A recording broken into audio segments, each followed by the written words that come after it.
इस कदर वाकिफ है मेरी कलम मेरे जज्बातों से, अगर मैं इश्क भी लिखना चाहूँ तो इनकलाब लिखा जाता है। हजारो पिढ्यांसाठी आदर्श असलेले क्रांतिकारक शहीद आझम भगतसिंग यांचा आज जन्मदिवस। जालियनवाला बाग हत्याकांड पाहून लहानपणापासूनच त्यांच्यावर देशभक्तीची छाप पडली होती। पुढे 1928 मध्ये सायमन कमिशन भारतात आले होते, परंतु या कमिशन मध्ये एकही भारतीय सदस्य नव्हता। त्याचा निषेध म्हणून लाला लजपतराय यांनी लाहोर येथे सायमन गो बॅक असा या आंदोलनाचं नेतृत्व केलं।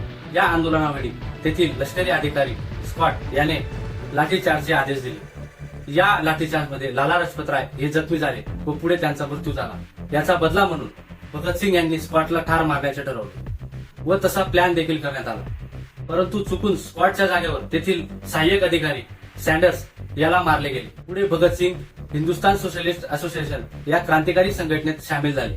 नंतर पुढे जाऊन 1929 मध्ये बटुकेश्वर दत्त यांच्यासोबत दिल्ली येथील असेंब्ली हॉलमध्ये रिकाम्या जागेवर बॉम्ब टाकण्यात आला।